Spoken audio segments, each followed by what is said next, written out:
ಹರೇ ಕೃಷ್ಣ. ಎಲ್ಲರಿಗೂ ಸ್ವಾಗತ. ಶ್ರೀಮದ್ ಭಾಗವತಂ 3ನೇ ಸ್ಕಂದ 4ನೇ ಅಧ್ಯಾಯ ಶ್ಲೋಕ 26. ಉದ್ಧವ ಉವಾಚ ನಾನೋತೆ ತತ್ವ ಸಂರಾಜ್ಯ ಋಷಿ ಕೌಶಾರವ ಅಂತಿಕೆ ಸಾಕ್ಷಾತ್ ಭಗವತ ಆದಿಷ್ಟ ಮರ್ತ್ಯಲೋಕಂ ಜಿಯಾಸತ. ಅನುವಾದ: ಉದ್ಧವನು ಹೇಳಿದನು, ನೀನು ಮಹಾಜ್ಞಾನಿಗಳಾದ ಮೈತ್ರೇಯ ಮಹರ್ಷಿಗಳಿಂದ ಉಪದೇಶವನ್ನು ಪಡೆಯಬಹುದು. ಅವರು ದಿವ್ಯ ಜ್ಞಾನವನ್ನು ಪಡೆದು ಪೂಜಾರ್ಹರಾಗಿ ಹತ್ತಿರದಲ್ಲಿ ಇದ್ದಾರೆ. ದೇವೋತ್ತಮ ಪುರುಷನು ಈ ಮರ್ತ್ಯಲೋಕವನ್ನು ತ್ಯಜಿಸುವಾಗ ಅವನಿಂದ ನೇರವಾಗಿ ಅವರು ಉಪದೇಶ ಪಡೆದಿದ್ದಾರೆ. ಅನುವಾದದಲ್ಲಿ ಉದ್ಧವ ಹೇಳುವಂಥದ್ದು ಯಾರಿಗೆ? ವಿದುರನಿಗೆ. ನೀನು ಯಾರಿಂದ ಉಪದೇಶ ಪಡಿ? ಮೈತ್ರೇಯ ಋಷಿ. ಈಗ ಅಡ್ವಾನ್ಸ್ಡ್ ಯಾರು? Maitreya advanced, Uddhava advanced Uddhava. ಆದ್ರೆ ಎಟಿಕೇಟ್ ಹೇಗೆ ಕೃಷ್ಣ ಹೇಳುವಾಗ ಮೈತ್ರಿ ಕೂಡ ಅಲ್ಲಿ ಇದ್ದ. ಹಾಗಾಗಿ ಮತ್ತೆ ಏಜ್ ವೈಸ್ ಕೂಡ ಉದ್ಧವ ಸಣ್ಣವ, ವಿದುರ ಸ್ವಲ್ಪ ಹಿರಿಯ, ಮೈತ್ರಿ ಕೂಡ ಹಿರಿಯ. ಹಾಗಾಗಿ ಈ ರೀತಿ ಹೇಳ್ತಾ ಇದ್ದಾರೆ. ಅವರು ದಿವ್ಯಜ್ಞಾನ ಪಡೆದು ಪೂಜಾ ಹತ್ತಿರದಲ್ಲಿ ಇದ್ದಾರೆ. ಯಾರು? ಮೈತ್ರೇಯ. ಮತ್ತೆ ಕೃಷ್ಣ, ದೇವೋತ್ತಮ ಪುರುಷ ಕೃಷ್ಣ ಈ ಮರ್ತ್ಯಲೋಕ ತ್ಯಜಿಸುವಾಗ ಅವರಿಂದ ನೇರವಾಗಿ ಅವರು ಉಪದೇಶ ಪಡೆದಿದ್ದಾರೆ. ಅಂದ್ರೆ ಅವರು ಕೂಡ ಪಡೆದಿದ್ದಾರೆ. ಹಾಗಾಗಿ ನೀನು ಅವರಿಂದ ಕೇಳು. ಈಗ ಭಾವಾರ್ಥಕ್ಕೆ ಹೋಗುವ. ಭಾವಾರ್ಥದಲ್ಲಿ ಬ್ಯೂಟಿಫುಲ್ ಪಾಯಿಂಟ್ಸ್ ಉಂಟು. ಪ್ರಭಾತ್ ಹೇಳಿದ್ದು ಇದು ತುಂಬಾ ಮುಖ್ಯ. ಯಾಕೆಂದ್ರೆ ಇದನ್ನ ನಾವು ಗಡಿ ಗಡಿ ಗಡಿ ಗಡಿ ನೋಡ್ತಾ ಇರ್ಬೇಕು. ಈ ಪಾಯಿಂಟ್ಸ್, ಇಲ್ಲಿ ಬರುವಂತ ಪಾಯಿಂಟ್ಸ್. ಯಾಕೆಂದ್ರೆ ನಾವು ಭಕ್ತಿಯಲ್ಲಿ ಪ್ರೋಗ್ರೆಸ್ ಆಗ್ಲಿಕ್ಕೆ ಆಗ್ತದೆ. ನಮ್ಗೆ ಗೊತ್ತಿರ್ಬೇಕು ಇದು ಎಂತ ಅಂತ. ಅಂದ್ರೆ ವೈಷ್ಣವ ಅಪರಾಧ ಎಂತ. ಕೆಲವೊಮ್ಮೆ ನಮಗೆ ಅಹಂಕಾರ ಬರ್ತದೆ. ಅಹಂಕಾರ ಬಂದು ನಾವು ಎಂತ ಮಾಡ್ತೇವೆ? ಹೈಯರ್ ಅಥಾರಿಟಿಗೆ ನಾವು ಎದುರು ಮಾತಾಡ್ತೇವೆ. ಮತ್ತೆ ಅವರು ಸರಿ ಇಲ್ಲ ಅಂತ ಹೇಳ್ತೇವೆ. ಆಕ್ಚುಲಿ ನಾವು ಹೇಗಿರ್ಬೇಕು? ತಗ್ಗಿ ಬಗ್ಗಿ ಇರ್ಬೇಕು. ಯಾಕೆ ನಾವು ಕೇಳಲಿಕ್ಕೆ ರೆಡಿ ಇಲ್ಲ? ಯಾಕೆಂದ್ರೆ ನಮ್ಮ ಅಹಂಕಾರ ಬಿಡುವುದಿಲ್ಲ. ನಾನು ಗ್ರೇಟ್. ಹಾಗಾಗಿ ಈ ಭಾವಾರ್ಥ ನಮ್ಮನ್ನು ಎಂತ ಹೇಳುವಂಥದ್ದು, ಭಕ್ತಿಯಲ್ಲಿ ನಮಗೆ ಲಾಂಗ್ ಟರ್ಮ್ ಇರ್ಬೇಕಿದ್ರೆ. ಯಾಕೆಂದ್ರೆ ವೆರಿ ಸೂನ್, ಹಾಗೆ ಮಾಡಿದ್ರೆ ವೆರಿ ಸೂನ್ ಸ್ವಲ್ಪ ಸಮಯ ಇರ್ಬೋದು, ಆದ್ರೆ ವೆರಿ ಸೂನ್ ಕೊಲ್ಯಾಪ್ಸ್ ಆಗ್ತದೆ. ಈಗ ಹಾಗೆ ಮಾಡಿ ನಾವು ಸೀನಿಯರ್ ಡಿವೋಟೀಸ್ ಅನ್ನು ಕ್ರಿಟಿಸೈಸ್ ಮಾಡಿ, ವೈಷ್ಣವ ಅಪರಾಧ ಮಾಡಿ ಸ್ವಲ್ಪ ಸಮಯ ನಾವು ಇರ್ಬೋದು. ಜ್ಞಾನ ಇರ್ತದೆ ನಮ್ಮ ಹತ್ರ. ಆದ್ರೆ ಭಗವಂತ ಸಾಕ್ಷಾತ್ಕಾರ ಕಿತ್ತು ತೆಗಿತಾನೆ. ಹಾಗಾಗಿ ಎಲ್ಲಿ ತನಕ ವಾಪಸ್ ಅವರಿಗೆ ಅಡ್ಡ ಬೀಳುವುದಿಲ್ಲ, ಅಲ್ಲಿ ತನಕ ಭಕ್ತಿಯಲ್ಲಿ ಪ್ರೋಗ್ರೆಸ್ ಆಗ್ಲಿಕ್ಕೆ ಆಗುವುದಿಲ್ಲ. ಇದು ಗ್ಯಾರಂಟಿ. ಇದು ಪ್ಲೇನ್ ಪೇಪರ್ ಅಲ್ಲಿ ಬರೆದು ನಾವು ಸೈನ್ ಹಾಕಿ ಕೊಡ್ಬೋದು. ಹೇಗೆಂದ್ರೆ ನಾವು ಹೇಳುವಂಥದ್ದು ಅವರು ಸರಿ ಇಲ್ಲ, ಇವರು ಸರಿ ಇಲ್ಲ. ಶ್ರೀಲ ಭಕ್ತಚಂದ್ರ ಸರಸ್ವತಿ ಠಾಕೂರ್ ಹೇಳುವಂಥದ್ದು, ನಾವು ಹೇಗೆಂದ್ರೆ ಇನ್ನೊಬ್ಬರ ಹತ್ರ ಸ್ಟ್ರಿಕ್ಟ್, ನಮ್ಮಲ್ಲಿ ನಾವು ಲೀನಿಯಂಟ್. ಅವ ಸರಿ ಇಲ್ಲ, ಈಗ ನಮ್ಮ ಬೆರಳು ಬರ್ತದೆ ಅವ ಸರಿ ಇಲ್ಲ ಅಂತ. ಆದ್ರೆ ಶ್ರೀಲ ಭಕ್ತಚಂದ್ರ ಸರಸ್ವತಿ ಠಾಕೂರ್ ಹೇಳುವಂಥದ್ದು, ನಮ್ಮಲ್ಲಿ ನಾವು ಸ್ಟ್ರಿಕ್ಟ್ ಮಾಡ್ಬೇಕಂತ, ಇನ್ನೊಬ್ಬರಲ್ಲಿ ನಾವು ಲೀನಿಯಂಟ್. ನಾವು ನಮ್ಮನ್ನು ನೋಡುದಿಲ್ಲ, ನಾವು ಸರಿ ಅಂತ ಎಣಿಸುವಂಥದ್ದು. ನಾವು ಬಗ್ಲಿಗೆ ರೆಡಿ ಇಲ್ಲ. ಇದು ತುಂಬಾ ಡಿವೋಟೀಸ್ಗೆ ಆಗಿದೆ. ಅದಕ್ಕೆ ಹೇಳ್ತಾ ಇದ್ದೇನೆ, ನಾವು ತುಂಬಾ ಇದರಲ್ಲಿ ಕೇರ್ಫುಲ್ ಆಗಿರ್ಬೇಕು. ಈ ಮಾನಪೂಜೆ ಪ್ರತಿಷ್ಠಾ ನಮ್ಮನ್ನು, ಅದು ಅಂದ್ರೆ ಅಡಿಕ್ಷನ್ ತರ. ಹೇಗೆ ಸಿಗರೆಟ್ ಎಳೆಯುವವ, ಕುಡಿಯುವ, ಅದು ಚಟ, ಅವನಿಗೆ ಬಿಡ್ಲಿಕ್ಕೆ ಆಗುದಿಲ್ಲ. ಅದೇ ರೀತಿ ಮಾನಪೂಜೆ ಪ್ರತಿಷ್ಠಾ. ಎಸ್, ನಾನು ಹಾಗೆ, ನಾನು ಹೀಗೆ, ಇವರೆಲ್ಲ ನನ್ನ ಡಿವೋಟೀಸ್, ನಾನು ಮಾಡಿದ್ದು, ಈ ರೀತಿ ಬಂದ್ರೆ ಹೋಯ್ತು, ಫಿನಿಶ್. ಹಾಗಾಗಿ ಈ ಶ್ಲೋಕ ತುಂಬಾ ಅಂದ್ರೆ ರೂಪ ತುಂಬಾ ಚಂದಾಗಿ ಹೇಳಿದ್ದಾರೆ. ಎಸ್, ಇದನ್ನು ನಾವು ಒಂದು ಸ್ವಲ್ಪ ತಿಳಿಲಿಕ್ಕೆ ಪ್ರಯತ್ನ ಮಾಡುವ. ಅದಕ್ಕೆ ನಾನು ಹೇಳಿದ್ವಿ ಈ ಭಾವಾರ್ಥ ತುಂಬಾ ಇಂಪಾರ್ಟೆಂಟ್ ಅಂತ. ನಾವು ಭಕ್ತಿಯಲ್ಲಿ ತುಂಬಾ ಸಮಯ ಒಳ್ಳೆ ರೀತಿಯಲ್ಲಿ ಇರ್ಬೇಕಿದ್ರೆ ನಾವು ಈ ಭಾವಾರ್ಥವನ್ನು ತಿಳಿಲಿಕ್ಕೆ ಪ್ರಯತ್ನ ಪಡುವ. ಎಸ್, ಭಾವಾರ್ಥ ಭಕ್ತಿ ಸ್ವಾಮಿ ಶೀಲ ಪ್ರಭುಪಾದ ಕಿ ಜೈ. ಒಬ್ಬನು ದಿವ್ಯ ಜ್ಞಾನದಲ್ಲಿ ಪರಿಣಿತನಾಗಿರಬಹುದು. ನೋಡಿ, ಫಸ್ಟಿಗೆ ಪ್ರಭುಪಾದ್ ಅಂದ್ರೆ ಯಾರ್ಕರ್ ಹಾಕಿದ್ದಾರೆ ಫಸ್ಟಿಗೆ. ಹೇಗೆಂದ್ರೆ ನಾನು ಸಣ್ಣದಿರುವಾಗ ಕ್ರಿಕೆಟ್ ಎಲ್ಲ ಆಡ್ತಾ ಇದ್ದೆ. ಹಾಗಾಗಿ ಆಗ ಯಾರೋ ಈ ಪಾಕಿಸ್ತಾನಿ ಬೌಲರ್ ವಸೀಂ ಅಕ್ರಮ್ ಮತ್ತೆ ವಕಾರ್ ಯೂನಿಸ್ ಅವ್ರು ಹೇಗೆಂದ್ರೆ ಈಗ 5 ವಿಕೆಟ್ ಹೋದ್ರೆ ಮತ್ತೆ 6 ವಿಕೆಟ್ ಬೌಲ್ಡೇ ಮಾಡ್ತಾರೆ, ಯಾರ್ಕ್ ಹಾಕುವಂಥದ್ದು, ಅದು ಮುಟ್ಲಿಕ್ಕೆ ಆಗುದಿಲ್ಲ. ಹಾಗೆ ಪ್ರಭುಪಾದ್ ಕೂಡ ಫಸ್ಟಿಗೆ ನಮಗೆ ಯಾರ್ಕರ್ ಹಾಕಿದ್ದಾರೆ. ಎಂತ ಹೇಳಿದ್ದಾರೆ, ಒಬ್ಬ ದಿವ್ಯಜಾನ ಬಲಿದಾನಾಗಿರಬಹುದು. ನಮ್ಗೀಗ ನಾವೀಗ ಕಳೆದ 2 ವರ್ಷದಿಂದ ಭಾಗವತಂ ಕೇಳ್ತಾ ಇದ್ದೇವೆ, ಭಗವತ ಕೇಳ್ತಾ ಇದ್ದೇವೆ. ನಮ್ಗೀಗ ನನಗೆ ಗೊತ್ತುಂಟು, ಕೆಲವೊಮ್ಮೆ ನಮ್ಗೆ ಬರ್ತದೆ ಫೀಲಿಂಗ್, ಬರಲೇಬೇಕು ಅದು. ಆದರೆ ನೋಡಿ ಮತ್ತೆ ಪ್ರಭುಪಾದ ಅದಕ್ಕೆ ಆದರೆ ಕೊಟ್ಟಿದ್ದಾರೆ. ಪರಿಣಿತನಾಗಿರಬಹುದು, ಆದರೆ ಅವನು ಮರ್ಯಾದಾ ವ್ಯತಿಕ್ರಮ ಅಪರಾಧದ ವಿಚಾರದಲ್ಲಿ ಎಚ್ಚರಿಕೆಯಿಂದ ಇರಬೇಕು. ನಾವು ಸೀನಿಯರ್ ಡಿವೋಟಿಗೆ, ಸೀನಿಯರ್ ವೈಷ್ಣವನಿಗೆ ನಾವು ಎದುರು ನಿಂತು ನಾವು ಗಳಿಸುವುದು ಏನೂ ಇಲ್ಲ. ನಾವು ಫಿನಿಶ್. ದಿವ್ಯ ಜನರಲ್ಲಿ ನಾವು ಪರಿಣಿತರಾಗಿರಬಹುದು, ಸ್ವಲ್ಪ ನಮಗೆ ಜ್ಞಾನ ಇರಬಹುದು, ನಾವು ಜನರನ್ನು ಕ್ಲಾಸ್ ಅಲ್ಲಿ ಸ್ವಲ್ಪ ಅಟ್ರಾಕ್ಟ್ ಮಾಡಬಹುದು, ಜನರೆಲ್ಲ ನಮ್ಮ ಬಗ್ಗೆ ಕೇಳ್ಬೋದು. ಆದರೆ ಸೆಕೆಂಡ್ ಒನ್ ಇಂಪಾರ್ಟೆಂಟ್, ಫಸ್ಟ್ ಒನ್ಗಿಂತ ತುಂಬಾ ಇಂಪಾರ್ಟೆಂಟ್. ನಮ್ಮ ಭಕ್ತಿ ವಿನಶ್ಯತೆ ಆಗ್ತದೆ, ಪ್ರಸಿದ್ಧತೆ ಆಗ್ಬೇಕು ಭಕ್ತಿ. ನೆಕ್ಸ್ಟ್ ಆಫ್ ಇನ್ಸ್ಟ್ರಕ್ಷನ್ ಉಪದೇಶಾಮೃತದಲ್ಲಿ ವಿನಶ್ಯತೆ ಅಲ್ಲ, ಪ್ರಸಿದ್ಧತೆ. ಉತ್ಸಾಹ ನಿಶ್ಚಯ ಧೈರ್ಯ ತತ್ವ ಕರ್ಮ ಪ್ರವರ್ತನ ಸಂಗತ್ಯಾಗ ಸತೋವೃತ್ತಿ ಷಡ್ಭೇದ ಭಕ್ತಿ ಪ್ರಸಿದ್ಧತೆ ಆಗ್ಬೇಕು, ವಿನಶ್ಯತೆ ಅಲ್ಲ. ಅಂದ್ರೆ ಅತ್ಯಾರ ಪ್ರಯಾಸ ಪ್ರಜಲ್ಪ ನಿಯಮಾಗ್ರಹ ಜನಸಂಘ ಸಲೌಲ್ಯಾಂಶ ಷಡ್ಭೀರ್ ಭಕ್ತಿ ವಿನಶ್ಯತೆ ಆಗ್ಬಾರ್ದು, ಪ್ರಸಿದ್ಧತೆ ಆಗ್ಬೇಕು. ಹಾಗಾಗಿ ಪ್ರಸಿದ್ಧತೆ ಆಗ್ಬೇಕಿದ್ರೆ ನಾವೆಂತ ಮಾಡ್ಬೇಕು, ಮರ್ಯಾದಾ ವ್ಯತಿಕ್ರಮ ಅಪರಾಧ ವಿಚಾರದಲ್ಲಿ ಎಚ್ಚರಿಕೆಯಿಂದ ಇರಬೇಕು. ಆಫೆಂಡಿಂಗ್ ಸೀನಿಯರ್ ವೈಷ್ಣವ, ಈಗ ಸೀನಿಯರ್ ಡಿವೋಟಿ, ನಮಗೆ ಅವರಿಗೆ ರೈಟ್ಸ್ ಉಂಟು, ನಮ್ಮನ್ನು ಕರೆಕ್ಟ್ ಮಾಡುವಂಥದ್ದು ರೈಟ್ಸ್ ಉಂಟು, ಅವರಿಗೆ ರೈಟ್ಸ್ ಉಂಟು. ನಾವು ಎಂತ ಹೇಳೋ ಒಂದು ಅವರನ್ನು ಕೇಳಲಿಕ್ಕೆ ನಾವು ರೆಡಿಯೇ ಇಲ್ಲ. ನಾವು ನಮ್ಮದೇ ನಮಗೆ ನಾನು ಸರಿ. ಪ್ರಭುಪಾದ ಹೇಳುವಂತಹದ್ದು ಆಧ್ಯಾತ್ಮಿಕ ಲೋಕದಲ್ಲಿ ಹೇಗೆಂದ್ರೆ ಭೌತಿಕ ಲೋಕದಲ್ಲಿ ಮತ್ತೆ ಆಧ್ಯಾತ್ಮಿಕ ಲೋಕ ವ್ಯತ್ಯಾಸ ಎಂತ, ಭೌತಿಕ ಲೋಕದಲ್ಲಿ ಎಲ್ಲರೂ ನಾನು ಸರಿ. ಆಧ್ಯಾತ್ಮಿಕ ಲೋಕದಲ್ಲಿ ಕೃಷ್ಣ ಸರಿ, Krishna is right, all are wrong. Spiritual world, material world means I am right, all are wrong. ಇದು ಭೌತಿಕ ಲೋಕ. ಹಾಗಾಗಿ ನಾವು ಮತ್ತೆ ಕೂಡ ಭೌತಿಕ ಲೋಕದ ವಿಚಾರವನ್ನು ಕೃಷ್ಣ ಭಜನೆಗೆ ಬಂದಿದ್ದೇವೆ.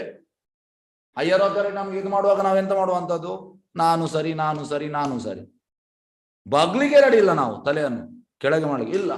ನಾನು ಹೀಗೆ, ಇವರೆಲ್ಲ ನನ್ನ ಸ್ಟೂಡೆಂಟ್ಸ್, ನಾನು ಮಾಡಿದ ಕ್ಲಾಸ್ ಎಂತ ಆಗ್ತದೆ.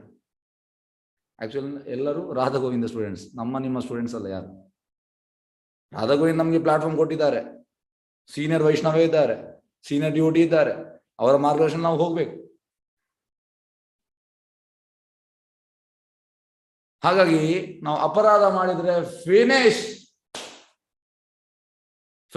ಸ್ವಲ್ಪ ಸಮಯ ನಾವು ಇರ್ಬೋದು, ಅದೇ ಸ್ವಲ್ಪವೇ ಸಮಯ. ವೆರಿ ಸೂನ್ ಭಗವಂತ ಎಂತ ಮಾಡ್ತಾನೆ, ರಿಯಲೈಸೇಷನ್ ಅನ್ನು ಸ್ವಲ್ಪ ನಮ್ಗೆ ರಿಯಲೈಸೇಷನ್ ಬಂದಿರ್ಬೋದು, ಆ ರಿಯಲೈಸೇಷನ್ ಕೂಡ ಕಿತ್ತು ತೆಗಿತಾನೆ, ಸಾಕ್ಷಾತ್ಕಾರ. ಹಾಗಾಗಿ ಇದು ನಾವು ತುಂಬಾ ಕೇರ್ಫುಲ್ ಆಗಿರ್ಬೇಕು, ತುಂಬಾ ಕೇರ್ಫುಲ್ ಆಗಿರ್ಬೇಕು. ಈ ಪಾಯಿಂಟ್ ಅನ್ನು ಮತ್ತೆ ಹೇಳ್ತೇನೆ, ಯಾಕೆಂದ್ರೆ ಈ ಅಹಂಕಾರ ನಮ್ಮನ್ನು ಬಿಡುವುದಿಲ್ಲ. ಮೆಟೀರಿಯಲ್ ವರ್ಲ್ಡ್ ಮೀನ್ಸ್ ಅಹಂಕಾರ ಇಲ್ಲ. ಹಾಗಾಗಿ ಮರ್ಯಾದಾ ವ್ಯತಿಕ್ರಮ ಅಪರಾಧ ವಿಚಾರದಲ್ಲಿ ಎಚ್ಚರಿಕೆಯಿಂದ ಇರಬೇಕು, ತುಂಬಾ ಎಚ್ಚರಿಕೆ ಇರಬೇಕು. ನೋಡಿ, ಎಂದರೆ ಮಹಾ ವ್ಯಕ್ತಿಗಳನ್ನು ಅವಿನಯದಿಂದ ಮೀರಬಾರದು. ನೋಡಿ, ನಮ್ಮ ಅಥಾರಿಟಿಯನ್ನು ಮೀರ್ಲಿಕ್ಕೆ ಹೋಗ್ಬಾರ್ದು. ನಾವು ಅಥಾರಿಟಿ ಹೇಗೆ ಹೇಳ್ತದೆ, ತಗ್ಗಿ ತಲೆಯನ್ನು ಕೆಳಗೆ ಮಾಡ್ಬೇಕು, ಕೇಳ್ಬೇಕು. ಸ್ವಲ್ಪ ನಮ್ಗೆ ಆಗುದಿಲ್ಲ, ಯಾಕಂದ್ರೆ ನಾವು ಬಂದದ್ದು ಬೆಳೆದದ್ದು ಮಾನ ಪೂಜೆ ಪ್ರತಿಷ್ಠೆ. ನಮ್ಮನ್ನು ಯಾರಾದ್ರು ಕರೆಕ್ಟ್ ಮಾಡುವಾಗ ನಮ್ಗೆ ಅದನ್ನು ತೆಗೊಳ್ಳಿಕ್ಕೆ ನಾವು ರೆಡಿ ಇಲ್ಲ. ಇದು ನಮ್ಮ ಸಮಸ್ಯೆ. ಅದಕ್ಕೆ ಹೇಳುವಂಥದ್ದು, ನಾವು ಎಷ್ಟು ನಮ್ರರಾಗ್ತೇವೆ ಅಷ್ಟು ನಾವು ಪ್ರೋಗ್ರೆಸ್ ಆಗ್ತೇವೆ ಭಕ್ತಿಯಲ್ಲಿ. ಹ್ಯೂಮಿಲಿಟಿ, ನಮ್ರತೆ.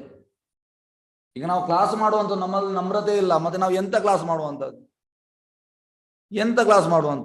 ಅದಕ್ಕೆ ಹೇಳುವಂಥದ್ದು, ನಮ್ಮ ಹೇಗೆ ಅಂದ್ರೆ ಒಬ್ಬ ಕ್ಲಾಸ್ ಕೊಡುವಾಗ ನಾವು ಎಂತ ನೋಡ್ಬೇಕು? ಅವನ ಜ್ಞಾನವನ್ನು ನೋಡುವುದಲ್ಲ, ಎಷ್ಟು ಸರೆಂಡರ್ ಆಗಿದ್ದಾನೆ, ಎಷ್ಟು ಸ್ಯಾಕ್ರಿಫೈಸ್ ಮಾಡಿದ್ದಾನೆ, ಇದು ನೋಡ್ಬೇಕು. ಕ್ಲಾಸ್ ಯಾರಿಗೂ ಕೂಡ ಕೊಡ್ಬೋದು. ಹಾಗಾಗಿ ನಾವು ಎಷ್ಟು ನಮ್ರರಾಗ್ತೇವೆ ಅಷ್ಟು ನಮ್ಮನ್ನೋದು, ಅಂದ್ರೆ ಇಟ್ ಈಸ್ ಲೈಕ್ ನಮ್ರತೆ ಅನ್ನೋದು ನಮ್ಮ ಆರ್ನಮೆಂಟ್ಸ್, ನಮ್ಮನ್ನು ಚಂದ ಕಾಣಿಸ್ತದೆ. ಅದು ನಮಗೆ ಒಂದು ಶೇಪ್ ಬರುವಂಥದ್ದು ನಮ್ರತೆಯಿಂದ. ಹಾಗಾಗಿ ಅವಿನಯದಿಂದ ಮೀರಬಾರದು. ನೋಡಿ, ಸೀನಿಯರ್ ಅಥಾರಿಟಿ ನಾವು ಮೀರಿ ಹೋಗ್ಲಿಕ್ಕಿಲ್ಲ. ಹೇಗೆ ನಾವು ಇಲ್ಲಿ ಮೀರಿ ಹೋಗ್ತೇವೆ, ಇನ್ನೊಂದು ಕಡೆ ಹೋಗ್ತೇವೆ, ಅಲ್ಲಿ ಕೂಡ ನಾವು ಮೀರಿ ಹೋಗ್ತೇವೆ. ಹೇಗಂದ್ರೆ ಒಂದು ಉದಾಹರಣೆ, ಈಗ ಒಬ್ಬ ಕಂಪನಿಯಲ್ಲಿ ಕೆಲಸ ಮಾಡ್ತಾ ಇದ್ದಾರೆ. ಅವು ಹೇಳುವಂಥದ್ದು ಅಲ್ಲಿ ಸ್ವಲ್ಪ ಗಲಾಟೆ ಆಗ್ತಾನೆ ಅಂತ ಹೇಳ್ತಾನೆ, ಕಂಪನಿ ಸರಿ ಇಲ್ಲ, ಅವರು ಸರಿ ಇಲ್ಲ, ಇವರು ಬಿಟ್ಟು ಹೋಗ್ತಾರೆ. ನೆಕ್ಸ್ಟ್ ಕಡೆ ಹೋಗ್ತಾನೆ, ಅಲ್ಲಿ ಕೂಡ ಆಗ್ತಾನೆ. ಅಲ್ಲಿ ಕೂಡ ಹೇಳುವಂಥದ್ದು, ಅವರು ಸರಿ ಇಲ್ಲ, ಇವರು ಸರಿ ಇಲ್ಲ. ಫಸ್ಟ್ ನಾವು ಎಷ್ಟು ಸರಿ ಇದ್ದೇವೆ ನಾವು ನೋಡ್ಬೇಕು. ನಾವು ದೂರ ಆಗೋದು, ಅವರು ಸರಿ ಇಲ್ಲ, ನಮಗೆ ಅಡ್ಜಸ್ಟ್ ಮಾಡಿ ಹೋಗ್ಲಿಕ್ಕೆ ಆಗ್ತದ? ಇಲ್ಲ. ಅಡ್ಜಸ್ಟ್ ಮಾಡಿಕೊಂಡು ನಮ್ಗೆ ಹೋಗ್ಲಿಕ್ಕೆ ಆದ್ರೆ ಎಲ್ಲವೂ ಸರಿ ಇರ್ತದೆ. ಜಸ್ಟ್ ನಾವು ಅಡ್ಜಸ್ಟ್ ಮಾಡ್ಬೇಕು ಅಷ್ಟೇ. Prabhupada this movement is meant for cooperation. ಕೆಲವೊಮ್ಮೆ ನಮ್ಮ ಅಂತಂದ್ರೆ ನಾವು ತಪ್ಪಿಲ್ಲದಿದ್ದು ಕೂಡ ನಾವು ಎಂತ ಅಂದ್ರೆ ನನಗೆ ತಪ್ಪಾಗಿದೆ. ಈಗ ನನಗೆ ನಮ್ಮ ಪ್ರೆಸಿಡೆಂಟ್ ತುಂಬಾ ಸತಿ ಬೈದಿದ್ದಾರೆ, ಕೆಲವು ತಪ್ಪು ಇರುವುದಿಲ್ಲ ಜೂನಿಯರ್ಸ್ಗೆ. ಆಗ ಜೂನಿಯರ್ಸ್ ಮಾಡಿದ್ದು ನಾವು ಬೈಗಳು ತಿನ್ಬೇಕು, ಅದು ಕರೆಕ್ಟ್, ಅದು ನಿಯಮ. ಎಂತಂದ್ರೆ ಅದು ಹಾಗೆ. ಮನೆಯಲ್ಲಿ ಕೂಡ ಕೆಲವೊಮ್ಮೆ ಎಂತ ಅಂದ್ರೆ ತಾಯಿ ತಪ್ಪು ಮಾಡ್ತಾರೆ, ತಂದೆ ಬೈತಾರೆ, ನಮ್ಗೆ ಬೈತಾರೆ. ಆಗ ನಾವು ಹೇಗೆ ಅಂದ್ರೆ ಅವ್ರು ಮಾಡಿದಂತ ಹೇಳಿಕ್ಕಿಲ್ಲ, ಇನ್ನೊಂದು ಬೀಳ್ತದೆ, ನನಗೆ ಬೀಳ್ತಾ ಇತ್ತು, ಅಷ್ಟು ಜೋರಿತ್ತು ನಂದೆ.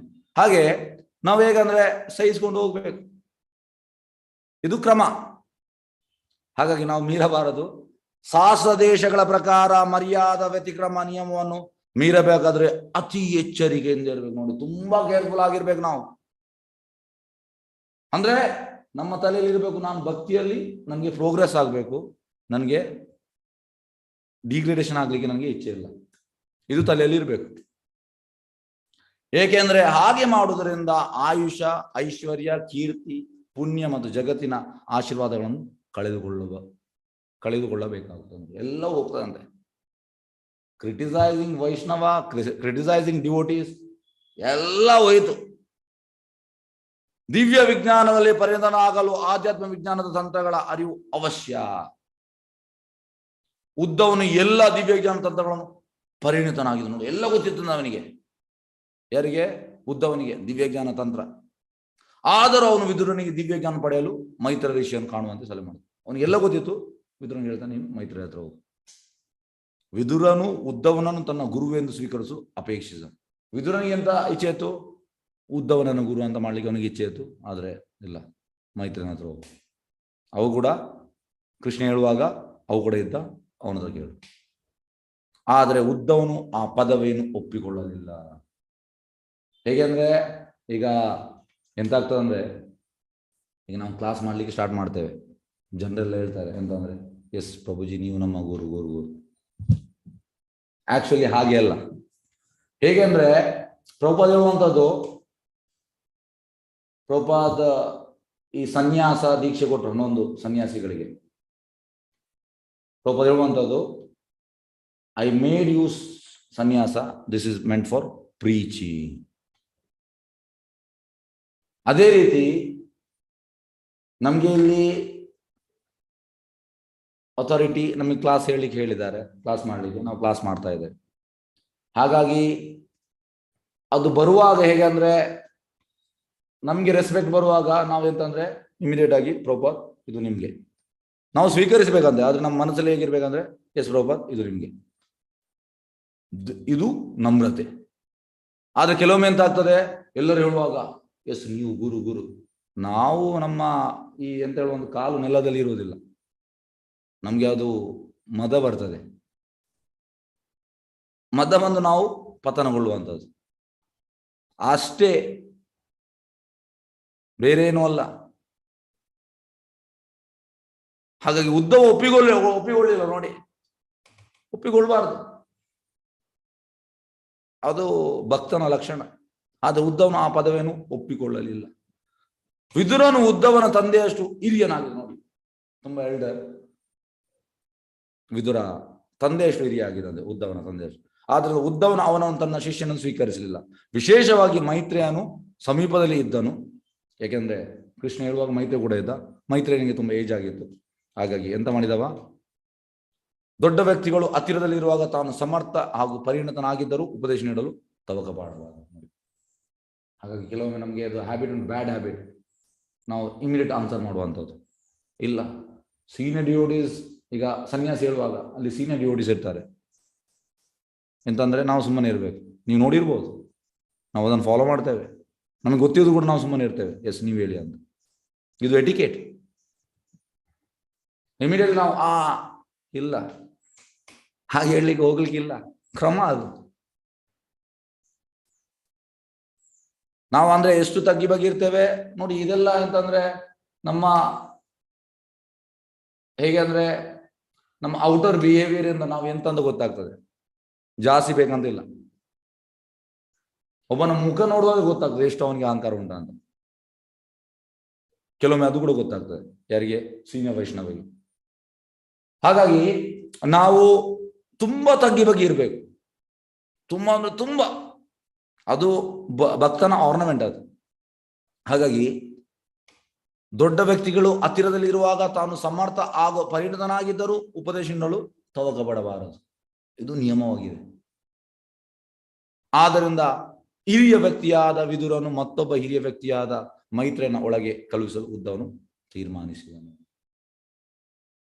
ಹಾಗಾಗಿ ಉದ್ದವ ಯಾರನ್ನು ತೀರ್ಮಾನಿಸಿದ? ಮೈತ್ರೇಯ ಕೂಡ ಹಿರಿಯ ವ್ಯಕ್ತಿ, ವಿದುರ ಕೂಡ ಹಿರಿಯ ವ್ಯಕ್ತಿ. ಎಸ್, ಮೈತ್ರೇಯ ನೀನು ಅವನಿಗೆ ಪ್ರೀಚ್ ಮಾಡು. ಅವನು ಕೂಡ ಅದರಲ್ಲಿ ಪರಿಣಿತ, ಯಾಕೆಂದ್ರೆ ಮೈತ್ರೇಯ ಕೂಡ ಈ ವಾಸ್ ಎಕ್ಸ್ಪರ್ಟ್. ಹಾಗೆ ಅವು ಕೂಡ ಪರಿಣಿತನಾಗಿದ್ದನು. ಉದ್ದವ್ ಮತ್ತು ಮೈತ್ರೇಯ ಇಬ್ಬರು ಶ್ರೀಕೃಷ್ಣ ನೇರವಾಗಿ ಇಬ್ಬರು ಕೂಡ ಉಪದೇಶ ಪಡಿಸಿದ್ದಾರೆ. ಯಾರು? ಉದ್ದವ್ ಮತ್ತೆ ಮೈತ್ರೇಯ. ವಿದುರನಿಗೆ ಅಥವಾ ಇತರ ಯಾರಿಗೇ ಆಗಲಿ ಗುರುಗಳಾಗಲು ಇಬ್ಬರು ಅಧಿಕಾರ ಪಡಿಸಿದ್ದಾರೆ. ಇಬ್ಬರು ಕೂಡ ಅಧಿಕಾರ. ಯಾರಿಗೆ? ಮೈತ್ರೇಯ ಕೂಡ ಗುರು ಆಗ್ಲಿಕ್ಕೆ ಅಧಿಕಾರ, ಮತ್ತೆ ಇವ ಕೂಡ, ಯಾರು? ಉದ್ದವ ಕೂಡ. ಆದರೆ ಹಿರಿಯನಾದ್ರಿಂದ, ಅದರಲ್ಲೂ ವಿಶೇಷವಾಗಿ ಉದ್ದವನಿಗಿಂತ ಹಿರಿಯನಾದ ವಿದುರನಿಗೆ ಗುರುವಾಗುವ ಪ್ರಥಮ ಅರ್ಹತೆ ಮೈತ್ರೇಯನಾಗಿತ್ತು. First chance ಮೈತ್ರೇಯನಿಗೆ. ಲಾಭ ಮತ್ತು ಕೀರ್ತಿಗಳಾಗ ಯಾರು ಅಗ್ಗದ ಗುರುವಾಗಲು ಬಯಸಬಾರದು ನೋಡಿ. ಹೇಳುವಾಗ ಸ್ಟೂಡೆಂಟ್ಸ್ ಹೇಳುವಾಗ ನಮ್ಗೆ ಖುಷಿ ಆಗ್ತದೆ. ಎಸ್, ನೀವು ನಮ್ಗೆ ತುಂಬಾ ಸಮಯದಿಂದ ಮಾಡಿದ್ದೀರಿ, ನೀವೇ, ಕೆಲವರು ಹೇಳ್ತಾರೆ ನೀವೇ ದೇವರಂತ ಕೂಡ ಹೇಳ್ತಾರೆ. ನಾವು ಭಕ್ತಿಯಲ್ಲಿ ಅಂದ್ರೆ ನಾವೀಗ ಅವಿಪಕ್ವ ಸ್ಟೇಜ್, ನಾವೆಂತ ಮಾಡುವ ಅದನ್ನು ಡೈಜೆಸ್ಟ್ ಮಾಡುವಂಥದ್ದು. ಇನ್ನೊಬ್ರು ಹೇಳುವಾಗ ಹೇಗೆ ಅಂದ್ರೆ ಸನಾತನ್ ಗೋಸ್ವಾಮಿ ಹೇಳುವಂಥದ್ದು, ಸನಾತನ್ ಗೋಸ್ವಾಮಿ ಹೇಳುವಂಥದ್ದು, ಎಲ್ಲರೂ ನನಗೆ ಪಂಡಿತ ಪಂಡಿತ ಹೇಳ್ತಾರೆ, ನನಗೆ ಖುಷಿ ಆಗ್ತದೆ ಅವ್ರು ಪಂಡಿತ ಹೇಳುವಾಗ. ಆಕ್ಚುಲಿ ಖುಷಿ ಇಲ್ಲ ಅವರಿಗೆ, ಅದು ಅವ್ರ ನಮ್ರತೆ. ಎಲ್ಲರೂ ನನ್ನ ಪಂಡಿತ ಪಂಡಿತ ಹೇಳುವಾಗ ಖುಷಿ ಆಗ್ತದೆ. ನಾನು ಯಾವ ಸೀಮೆಯ ಪಂಡಿತ, ನನಗೆ ನಾನು ಯಾರಂತ ಗೊತ್ತಿಲ್ಲ. ಕಿಯಾಮಿ ಹೂ ಆಮ್ ಐ, ನಾನು ಯಾರಂತ ಗೊತ್ತಿಲ್ಲ. ಯಾಕೆ ನಾನು ಕಷ್ಟದಲ್ಲಿ ಇದ್ದೇನೆ, ಯಾಕೆ ತ್ರಿವಿಧ ಕ್ಲೇಶಗಳು ಬರ್ತದೆ, ಅದು ನನಗೆ ಗೊತ್ತಿಲ್ಲ. ಆದ್ರೆ ಎಲ್ಲರೂ ನಾನು ಪಂಡಿತ ಪಂಡಿತ ನನಗೆ ಖುಷಿ ಆಗ್ತದೆ. ಅದೇ ರೀತಿ ಇನ್ನೊಬ್ರು ಆಗ ಹೇಳುವಾಗ ನಮ್ಗೆ ಖುಷಿ ಆಗ್ತದೆ. ಯಾಕೆ? ನಮ್ಗೆ ಅದು ಇಚ್ಛೆ ಉಂಟು, ಮಾನ ಪೂಜೆ ಪ್ರತಿಷ್ಠೆ. ಇನ್ನೊಬ್ರು ಹೇಳುವಾಗ ನಮ್ಗೆ ಖುಷಿ ಆಗ್ತದೆ. ಇಲ್ಲ, ನಾವು ಜಸ್ಟ್ ಒಂದು we are doing hour duty, that's it. ಇದು ಬರಬೇಕು. ಆಗ ನಾವು ಸೀನಿಯರ್ ಡ್ಯೂಟಿ ಹೇಳಿದಾಗ ಕೇಳ್ತೇವೆ. ಇಲ್ಲದ ನಾವು ಅವರು ಸರಿ ಇಲ್ಲ, ಇವರು ಸರಿ ಇಲ್ಲ, ಇವರು ಸರಿ ಇಲ್ಲ, ಆ ರೀತಿ ಹೇಳ್ತೇವೆ. ಲಾಭ ಕೀರ್ತಿಗಾಗಿ ಯಾರು ಅಗ್ಗದ ಗುರುವಾಗಲು ಬಯಸಬಾರದು, ಭಗವತ್ ಸೇವೆಗಾಗಿ ಮಾತ್ರ ಗುರುವಾಗಲು. ಪ್ರಭುಪಾದ ಹೇಳಿದ್ದಾರೆ, you should become guru for what? ಸೇವೆಗೆ, ಸೇವೆಗೆ ಅಷ್ಟೇ, ಭಗವಂತನ ಪ್ರಚಾರಗೋಸ್ಕರ. ಶ್ರೀಕೃಷ್ಣನು ಅವಿನಯದ ಮರ್ಯಾದ ವ್ಯತಿಕ್ರಮವನ್ನು ಎಂದು ಸಹಿಸನು. ಅದಕ್ಕೆ ಹೇಳುವಂತ, ನಾವು ಕ್ರಿಟಿಸೈಸ್ ಮಾಡಿದ್ರೆ ಸೀನಿಯರ್ ಡಿವೋಟೀಸ್ ಅವ್ರಿಗೆ ಹೇಳಿದಾಗ ಕೇಳದೆ ಅವರಿಗೆ ವಿರುದ್ಧ ಹೋದ್ರೆ ಕೃಷ್ಣ ಸಹಿಸುವುದಿಲ್ಲ, ಗ್ಯಾರಂಟಿ ಅದು. ಮತ್ತೆ ಹೇಗೆ ಈಗ ಈ ಸಮಸ್ಯೆ ಪರಿಹಾರ ಅಂತ? ಅವರು ವಾಪಸ್ ಬಂದು ಅಡ್ಡ ಬೀಳ್ಬೇಕು, ಯಾರಿಗೆ ಅಪರಾಧ ಮಾಡಿದರೆ ಅವರಿಗೆ ಬಂದು ಅಡ್ಡ ಬೀಳ್ಬೇಕು, ಮತ್ತೆ ಕೃಷ್ಣ ಸಹಿಸ್ತಾನೆ. ಅಲ್ಲಿ ತನಕ ಇಲ್ಲ, ಅಲ್ಲಿ ತನಕ ಆಗ್ತಾ ಇರ್ತದೆ. ತನ್ನ ಸ್ವಾರ್ಥ ಮತ್ತು ಕೀರ್ತಿಯ ಆಸಕ್ತಿಗಳಿಂದಾಗಿ ಹಿರಿಯ ಗುರುವಿಗೆ ಸಲ್ಲಬೇಕಾದ ಗೌರವವನ್ನು ಎಂದೂ ಮೀರಬಾರದು. ನೋಡಿ, ಇದೆಲ್ಲ ಪಾಯಿಂಟ್ ತುಂಬಾ ಇಂಪಾರ್ಟೆಂಟ್. ಈ ಪಾಯಿಂಟ್ ನೋಡಿ, ಈ ಒಂದು ಇದನ್ನು ನೀವು ನಿಮ್ಮ ಇದರಲ್ಲಿ ಹಾಕಿಡಿ.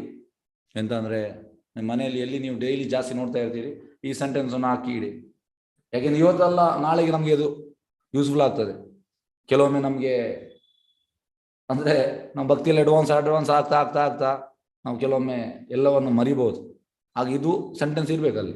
ಆಗ ನೋಡ್ತಾ ಇದ್ರೆ ನಮ್ಗೆ ಎಸ್, ನಾವು ಮೀರಬಾರದು, ನಮ್ಗೆ ಗೊತ್ತಿರ್ಬೇಕು. ತುಂಬಾ ಮುಖ್ಯ ಇದು. ತನ್ನ ಸ್ವಾರ್ಥ ಮತ್ತು ಕೀರ್ತಿಯ ಆಸಕ್ತಿಗಳಿಂದಾಗಿ ಹಿರಿಯ ಗುರುವಿಗೆ ಸಲ್ಲಬೇಕಾದ ಗೌರವವನ್ನು ಎಂದು ಮೀರಬಾರದು. ಸುಳ್ಳು ಗುರುವಿನ ಅವಿನಯವು ಆಧ್ಯಾತ್ಮ ಸಾಕ್ಷಾತ್ಕಾರ ಪ್ರಗತಿಗೆ ಬಹು ಅಪಾಯಕಾರವಾದದ್ದು. ಎಸ್, ಶ್ಲೋಕ 27ಕ್ಕೆ ಹೋಗುವ.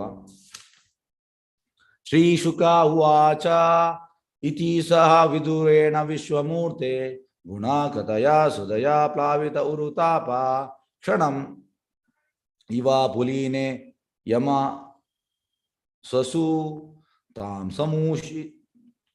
ಸಮೂಷಿತ ಔಪಗವಿ ನಿಶಾಂ ತತ ಆಗಾತ್. ಅನುವಾದ. ಶುಕಮುನಿಗಳು ಹೇಳಿದರು, ಓ ರಾಜನೇ, ಯಮುನಾ ತೀರದ ದಿವ್ಯನಾಮ ಕೀರ್ತಿ ಗುಣಗಳು ಮುಂತಾದವನು ಕುರಿತು ವಿದುರನೊಂದಿಗೆ ಯುದ್ಧವನ್ನು ಚರ್ಚಿಸಿದನು. ಅನಂತರ ಅವನು ಮಹಾ ಸಂಕಟದಲ್ಲಿ ಮುಳುಗಿದನು. ಆ ರಾತ್ರಿಯನ್ನು ಒಂದು ಕ್ಷಣದಿಂದ ಕಳೆದನು. ಬೆಳಿಗ್ಗೆ ಅವನು ಹೊರಟು ಹೋದನು. ಶುಕಮುನಿ ಹೇಳುವಂತ ಎಂತ ಪರೀಕ್ಷೆ ಮಾರ್ಗ ಹೇಳುವಂತ, ಯಮುನಾ ತೀರದಲ್ಲಿ ದಿವ್ಯನಾಮ ಕೀರ್ತಿ ಗುಣಗಳು ಮುಂತಾದವನ ಕುರಿತು ವಿದುರನೊಂದಿಗೆ ಉದ್ದವನ್ನು ಚರ್ಚಿಸಿದ. ಉದ್ದವ ಚರ್ಚೆ ಮಾಡ್ತಾನೆ ವಿದುರನೊಂದಿಗೆ. ಮತ್ತೆ ರಾತ್ರಿ ಒಂದು ಕ್ಷಣದಂತೆ ಕಳೆದನು, ಬೆಳಿಗ್ಗೆ ಹೋಗ್ತಾನೆ. ಎಸ್ ಭಾವಾರ್ಥ. ಶ್ರೀಕೃಷ್ಣನಿಗೆ ಭಾವಾರ್ಥ ಸ್ವಾಮಿ ಶಿಲಪ್ರಭುಪಾದ. ಇಲ್ಲಿ ಶ್ರೀಕೃಷ್ಣನಿಗೆ ವಿಶ್ವಮೂರ್ತಿ ಎಂಬ ಪದವನ್ನು ಬಳಸಲಾಗಿದೆ. ಪ್ರಭು ಶ್ರೀಕೃಷ್ಣನ ಅಗಲಿಕೆಯಿಂದಾಗಿ ಉದ್ಧವ್ ಮತ್ತು ವಿದುರ ಇಬ್ಬರು ಮಹಾ ಸಂಕಟಕ್ಕೆ ಒಳಗಾಗಿದ್ದಾರೆ. ಪ್ಯೂರ್ ಡ್ಯೂಟೀಸ್ಗೆ ಕೃಷ್ಣನಿಂದ ಅಗಲಿಕೆ ಅಂದರೆ ಸಪರೇಷನ್ ಸಹಿಸ್ಲಿಕ್ಕೆ ಆಗುದಿಲ್ಲ. ಯಾಕೆಂದ್ರೆ ಅವರು 24 hours 24 ಗಂಟೆ ಕೃಷ್ಣನ ಸ್ಮರಣೆ ಇರ್ತಾರೆ. ಆ ಕೃಷ್ಣ ಹೋಗುವುದಂದ್ರೆ ಅದನ್ನು ಸಹಿಸಲಿಕ್ಕೆ ಆಗುವುದಿಲ್ಲ. ಅವನ ದಿವ್ಯನಾಮ ಕೀರ್ತಿ ಗುಣಗಳನ್ನು ಅಧಿಕವಾಗಿ ಚರ್ಚಿಸಿದಷ್ಟು ಅವರಿಗೆ ಎಲ್ಲೆಡೆಗಳಲ್ಲೂ ಶ್ರೀಕೃಷ್ಣ ಹೆಚ್ಚು ಚಿತ್ರಗಳು ಕಾಣತೊಡಗಿದವು. ನೋಡಿ, ಜಾಸ್ತಿ ನೆನಪಾಗ್ತದೆ ಭಗವಂತನ ಬಗ್ಗೆ. ಶ್ರೀಕೃಷ್ಣ ಅಂತ ದಿವ್ಯ ರೂಪ ದರ್ಶನವು ಸುಳ್ಳು ಅಥವಾ ಕಾಲ್ಪನಿಕ. ನೋಡಿ, ಯಾರು ಮಾಯಾವಾದಿಗಳು ಹೇಳ್ತಾರೆ ಇದು ಸುಳ್ಳು, ಕಾಲ್ಪನಿಕ. ಕೃಷ್ಣನ ದರ್ಶನ ಫೋಟೋ ಎಲ್ಲ ಅವರು ನಂಬುವುದಿಲ್ಲ. ಈಗ ಫೋಟೋ ಕೊಟ್ರೆ ಒಬ್ಬರಿಗೆ ನಾವು ಕೊಟ್ಟದ್ದು, ನಾವು ಇದನ್ನೆಲ್ಲ ನಂಬುವುದಿಲ್ಲ. ದೇವರ ರೂಪ ಇಲ್ಲ, ಕಾಲ್ಪನಿಕವಲ್ಲ. ಇದು ಕಾಲ್ಪನಿಕವಲ್ಲ, ಇದು ನಿಜ. ಅದು ವಾಸ್ತವಿಕ ಪರಮ ಸತ್ಯವಾಗಿದೆ. ಶ್ರೀಕೃಷ್ಣನನ್ನು ವಿಶ್ವಮೂರ್ತಿಯಾಗಿ ಕಂಡಾಗ ಅವನು ತನ್ನ ವ್ಯಕ್ತಿತ್ವವನ್ನು ಅಥವಾ ದಿವ್ಯ ಶಾಶ್ವತ ರೂಪವನ್ನು ಕಳೆದುಕೊಳ್ಳುವನೆಂದಲ್ಲ. ನೋಡಿ, ಭಗವಂತ ಯಾವಾಗ ಕೂಡ ಅವನ ವ್ಯಕ್ತಿತ್ವವನ್ನು ಕಳೆದುಕೊಳ್ಳುವುದಿಲ್ಲ. ಇಂಡಿವಿಜುವಾಲಿಟಿ ಉಂಟು. ಭಗವದ್ಗೀತೆ ಕೂಡ ಹೇಳುವಂಥದ್ದು, ಕೃಷ್ಣ ಹೇಳುವಂಥದ್ದು. ಈ ರಾಜರುಗಳು ಕೂಡ ಹಿಂದೆ ಇದ್ರು, ಈಗ ಇದ್ದಾರೆ, ಮುಂದೆ ಕೂಡ ಇದ್ದಾರೆ. ನೀನು ಕೂಡ ಇದ್ದೀಯಾ, ನಾನು ಕೂಡ ಇದ್ದೇನೆ. Past, present, future. ನಮ್ಮ ಇಂಡಿವಿಜುವಾಲಿಟಿ ಲಾಸ್ ಆಗುವುದಿಲ್ಲ. ಅದ್ರ ಮಾಯಾವಾದಿಗಳು ಹೇಳ್ತಾರೆ ನಾವು ಹೇಗೆ ಅಂದರೆ ಸಮುದ್ರಕ್ಕೆ ಸೇರುವಂಥದ್ದು, ನಾವು ಅದರಲ್ಲಿ ಒಂದಾಗುವಂಥದ್ದು. ಪ್ರಭುಪಾದ ಹೇಳ್ತಾರೆ ಸಮುದ್ರದಲ್ಲಿ ಬೇರೆ ಬೇರೆ ಮೀನುಂಟು, ಅಲ್ಲಿ ನಮ್ದು ಇಂಡಿವಿಜುವಾಲಿಟಿ ಇರ್ತದೆ. ಶ್ರೀಕೃಷ್ಣ ವಿಶ್ವಮೂರ್ತಿ ಕಂಡಾಗ ಅವನು ತನ್ನ ವ್ಯಕ್ತಿತ್ವ ಅಥವಾ ದಿವ್ಯ ಶಾಶ್ವತ ರೂಪವನ್ನು ಕಳೆದುಕೊಳ್ಳುವನೆಂದಲ್ಲ. ಅದಕ್ಕೆ ಬದಲಾಗಿ ಅವನು ಅದೇ ರೂಪದಲ್ಲಿ ಎಲ್ಲ ಕಡೆಯಲ್ಲೂ ಕಾಣಿಸಿಕೊಳ್ಳುತ್ತಾನೆ. ಇದು ಯಾರಿಗೆ? ಶುದ್ಧ ಭಕ್ತರಿಗೆ, ನಮಗೆ ಅಲ್ಲ. ಶ್ಲೋಕ 28. ರಾಜ ಉವಾಚ ನಿಧನಂ ಉಪಗತೇಷು ವೃಷ್ಣಿಭೋಜೇಷು ಅಚೀರತ ಯುತಪೇಷು ಮುಖ್ಯ ಸಾತು ಕಥಂ ಅವಶಿಷ್ಟ ಉದ್ಧವ ಉದ್ಧವಾಯತ್ ಹರಿ ಅಪಿ ತತ್ಯೇಜ ಆಕೃತಂ ತ್ರಿ ಅದೀಶ.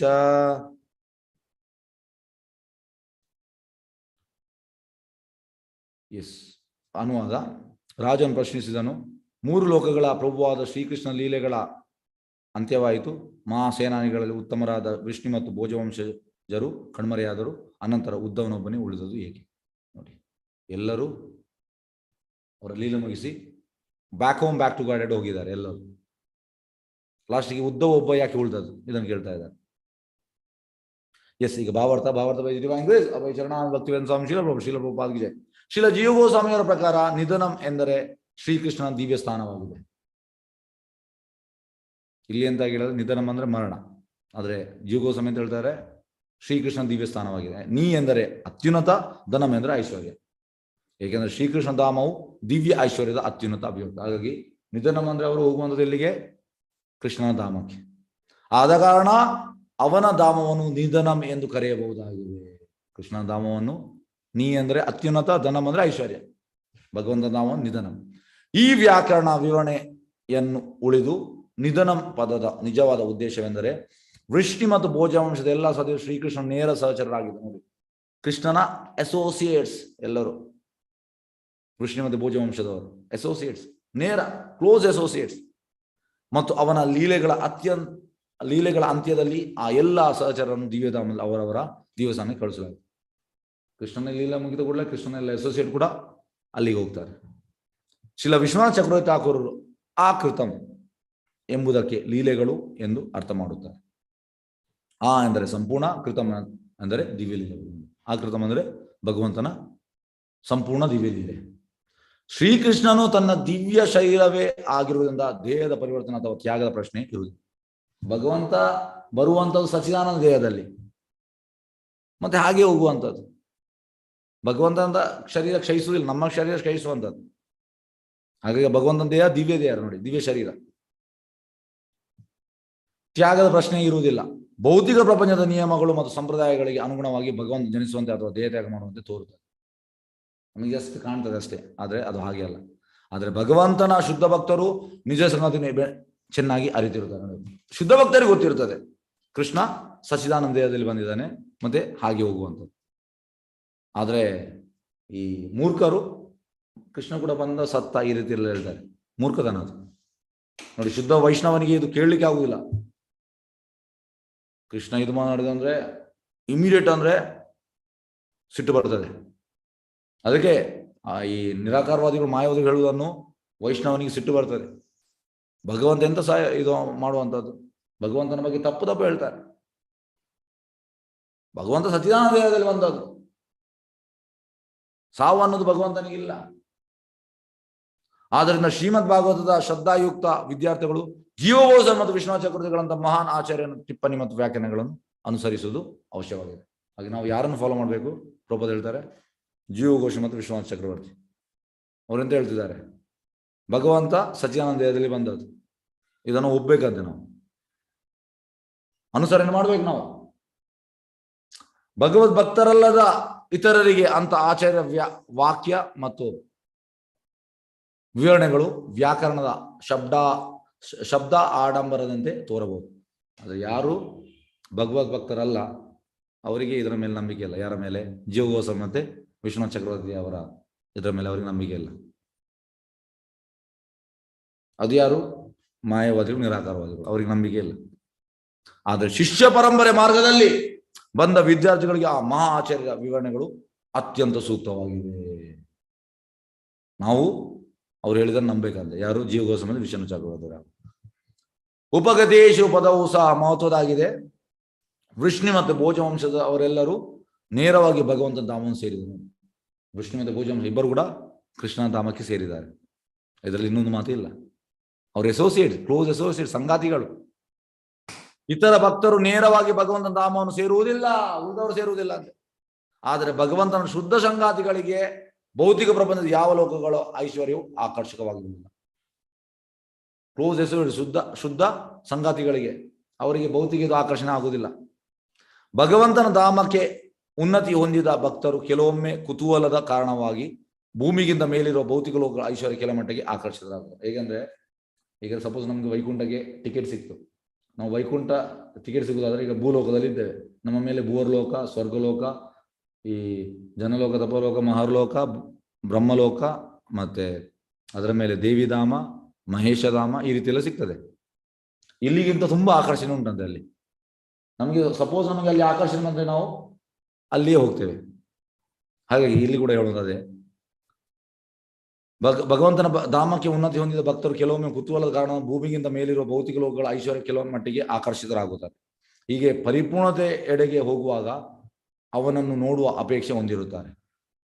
ಆದರೆ ವೃಷ್ಟಿಗಳು ಮತ್ತು ಭೋಜರು ಭೌತಿಕ ಲೋಕಗಳ ಆಕರ್ಷಣೆಯನ್ನು ಹೊಂದಿರುವುದು. ನೋಡಿ, ಯಾವುದೇ ಭೌತಿಕ ಲೋಕ ಅಂದ್ರೆ ಈ ಭೂಲೋಕ ಆಗಲಿ, ಸ್ವರ್ಗಲೋಕ, ಬ್ರಹ್ಮಲೋಕ, ಇದರ ಮೇಲೆ ಅವರಿಗೆ ಆಕರ್ಷಣೆ ಇಲ್ಲ. ಯಾಕೆಂದ್ರೆ ಅವರು ಟೋಟಲ್ ಕೃಷ್ಣನ ಮೇಲೆ ಆಕರ್ಷಣೆ. ಯಾರಿಗೆ? ವೃಷ್ಟಿ ಮತ್ತೆ ಭೋಜರಿಗೆ. ಹೀಗಾಗಿ ಅವರು ನೇರವಾಗಿ ಅಲ್ಲಿಗೆ ಹೋದರು. ಅಮರಕೋಶ ನಿಘಂಟಿನ ಪ್ರಕಾರ ಆಕೃತಿ ಎಂದರೆ ಸಂಕೇತವೆಂದು ಅರ್ಥವಿದೆ ಎಂದು ವಿಶ್ವನಾಥ ಚಕ್ರವರ್ತಿ ಠಾಕೂರ್ ಸೂಚಿಸುತ್ತಾರೆ. ಪ್ರಭು ಶ್ರೀಕೃಷ್ಣನು ತನ್ನ ನಿರ್ಗಮನದ ಅನಂತರ ಬದ್ರಿಕಾಶ್ರಮಕ್ಕೆ ಹೋಗುವಂತೆ ಉದ್ಧವನಿಗೆ ಸಾಂಕೇತಿಕ ಆದೇಶವಿತ್ತು. ಅಂದ್ರೆ ಕೃಷ್ಣ ಆರ್ಡರ್ ಮಾಡುವುದು ಉದ್ಧವನಿಗೆ, ನೀನು ಹೋಗುವಂತ. ಉದ್ಧವನು ಶ್ರೀಕೃಷ್ಣನ ಶುದ್ಧ ಭಕ್ತರಂತೆ ಭಗವದ್ಧಾಮಕ್ಕೆ ಮರಳದೆ ಹೆಚ್ಚು ಪ್ರಾಮಾಣಿಕವಾಗಿ ಆ ಆದೇಶ ಪಾಲಿಸ. ನೋಡಿ, ಹಾಗಾಗಿ ಈಗ ನಮಗೆ ವೈಕುಂಠ ಹೋಗುವಂಥದ್ದು ನಮ್ಮ ಮೇನ್ ಕೆಲಸ ಅಲ್ಲ. ಸೀನಿಯರ್ ಡ್ಯೂಟೀಸ್ ಅಂತ ಹೇಳ್ತಾರೆ, ಅದನ್ನು ನಾವು ಫಾಲೋ ಮಾಡುವಂಥದ್ದು.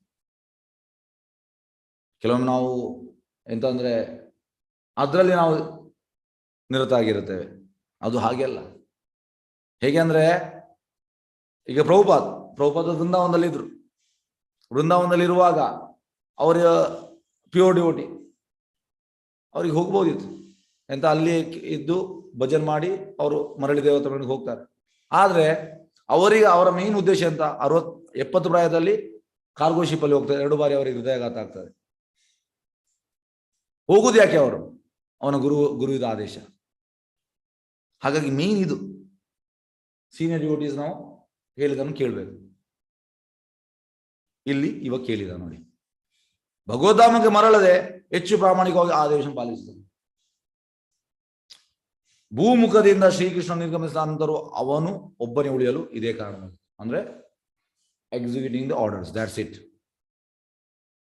ಹರೇ ಕೃಷ್ಣ. ಎಸ್, ಧನ್ಯವಾದ. ಯಾರು ಪ್ರಶ್ನೆ